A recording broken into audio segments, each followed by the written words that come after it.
Hi, Shane back with your Guitar at Work. Welcome back. This is another in our finger picking series. This is Gordon Lightfoot's If You Could Read My Mind. Beautiful, beautiful piece. And I think you'll find the right hand pattern is not that tricky. I'm capo 2 here to match the recording, and you'll have to do that if you're going to play along with us. I'm going to start, oddly enough, on the second line, just to get the basic right-hand pattern down. We'll go back to that top line as soon as we get that second line straightened out. Second line, again, gives you the basic pattern. The first line is kind of tampering with it a little bit in the left hand. So let's go to the second line just to get your basic pattern. I'm looking at here, again, this finger picker's G. Third finger is playing the third fret on that low E string. That guy, if you just hold him there like that, and looking at the right hand, you'll see your first note is a thumb stroke right there. I know it's a thumb stroke because the line underneath it, it's called a stem, is going downward. So I got a thumb there, and my middle finger is playing the B string, and first finger is going to play the G string, and then thumb again comes back to the D string. So there, thumb is, as it so often does, is pulling double duty on us there. So here, from the top again, thumb, and then second finger, first finger under the G string, and here's the D string here with your thumb again. That is the first 4 notes in there, and getting to the next part here, you get a middle finger again, first finger again, just where he was before, and back to the thumb again. And the last note is the open G string with your first finger. Here's the whole pattern, slowly, slowly, thumb, second, first, thumb, second, first, thumb, first. There we go. And again, thumb, 2, 1, thumb, 2, 1, thumb, 1. Great. Now make good use of your stop and rewind button. You may have to stop at that point just to get the pattern down. And you can do it with just open strings if you're just working on a right hand. Get that guy going. I'll start again here on the G. Thumb, 2, 1, thumb, 2, 1, thumb, 1. There we go. And a little percent sign in the next bar on a handwritten chart like that means to repeat the previous bar. So you'd have 2 of those back to back. Another one of those. Good. I'm going to go to the third line now. Again, we'll go back up to the top in just a sec. D minor 6/F, an awful name for a chord, but that's what we're going to call it. Unusual shape for sure. You're seeing your first finger there, first fret, and your second finger there on the second fret of that G string. And the great thing is it's exactly the same right hand pattern. Once you have that right hand pattern, you're going to find you're going to sail right through this song.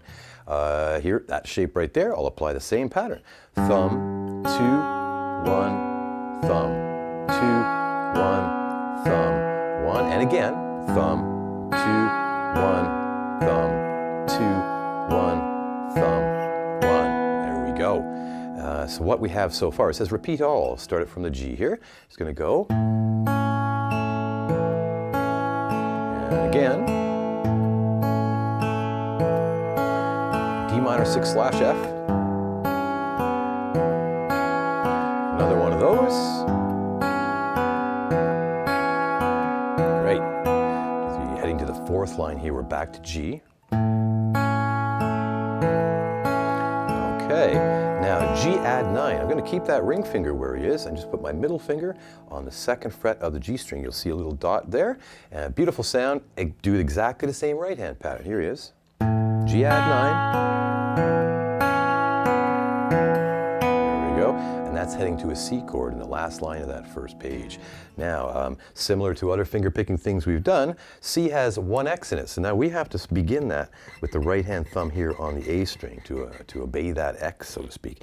Everything else is exactly the same. So what once was here on the low E for the G is now going to be here for the C chord because that 1 X in C. So here's my thumb very slowly on a C. Thumb, 2, 1, thumb, 2, 1, thumb, 1.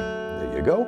And now we're heading to a D chord, very last chord on that first page, and it's all going to be condensed into the D, G, and B string. So D has 2 X's, 2 X's involved, so my thumb, as you may have guessed, is going to start right there on the D string. And thumb, 2, 1, thumb, 2, 1, thumb, 1.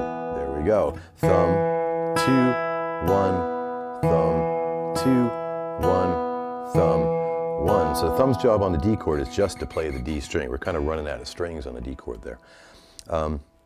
Going right to the second page, again, before we return to the top to get that little intro riff in there, is an E minor. Top of page 2 is E minor. Exactly the same right-hand pattern as the G that we use. So here it is here, E minor, thumb, 2, 1, thumb, 2, 1, thumb, 1. And then we're heading to a C chord, as you see on your sheet. C has 1 X, obey that X. Thumb, 1, 2, 2, 1, thumb, 2, 1, thumb, 1. That's your C, we've seen it before. And we're heading to a G again, just like the opening bit and song here. Thumb, 2, 1, thumb, 2, 1, thumb, 1. And back to a C, we're at the end of the second line on that second page. Here's your C chord coming. Thumb, 2, 1, thumb, 2, 1, thumb, 1. Now here we go, different chord here, G/B. And if you did Landslide with me not long ago, we used that very same chord. Check out your fingering here, 2 and 4. 2 and 4 for a G/B. It has 1 X, so we'll get the same pattern in the right hand as your C did. So G/B.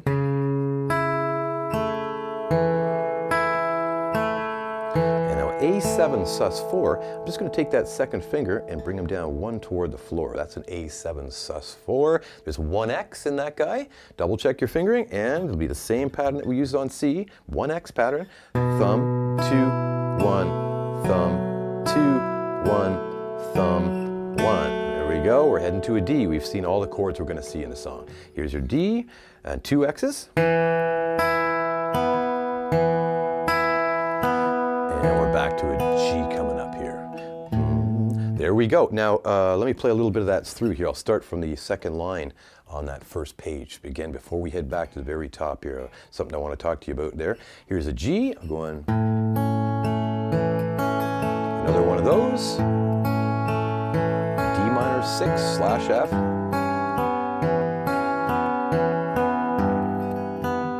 I'm going to repeat that G.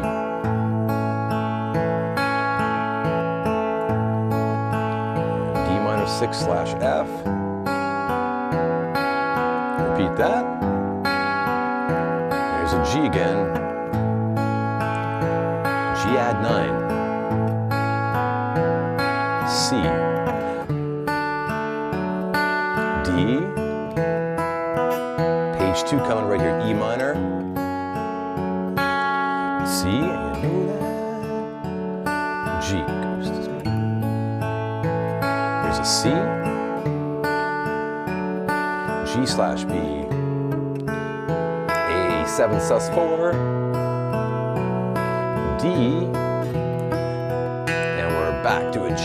Now let's talk about that first line. The very first line is the same as the end of that second page. It's kind of the intro or main riff of the song.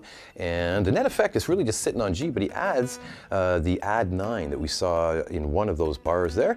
But he does it just before the end of the bar. So check this out. Here, as normal, here's your G chord. Play the pattern as normal up to the last note in the pattern. So here we go. Thumb, 2, 1, thumb, 2, 1, thumb. Now on your sheet, you're going to see a 2 written in circle. That 2 means to play the second fret of the G string. That 2 is written on the G string, you'll notice. So I'm going to put him on there and play him. And I'm going to proceed to the next bar and thumb. Hey, hold on there, keep him on there. 2, 1, thumb, 2, 1, thumb. Now you'll see a 0, which means to take that guy off there.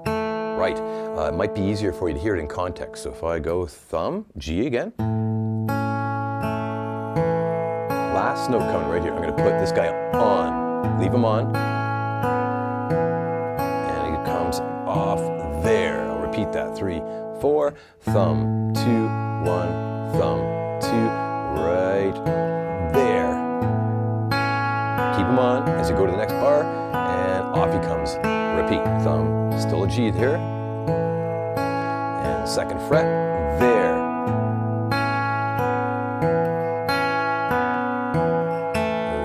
Context, maybe a little quicker here. I'll go. There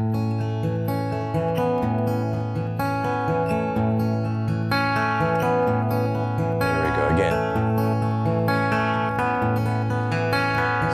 There you go. Nice. That add 9 shine is what that's called. It gives it a beautiful little shimmer. So you've got the chords written on your sheet, and you may have to just go back, absolute mechanics, just get that right hand pattern going. If you're mixing this with Dust in the Wind or Landslide, meaning if you're doing all these finger picking songs, I really like that idea because you don't get too married to one pattern. So now you'd have the Dust in the Wind pattern, the Landslide pattern, and this guy. And pretty soon your right hand will get super intelligent. It'll just kind of know and hear what those patterns are. For sure. I hope you've enjoyed that. We're trying to keep these videos short and to the point. And if you have any questions, you know you can email me anytime. Happy to talk to you. And that was If You Could Read My Mind. We'll see you again very soon for the next one. Take care. Bye.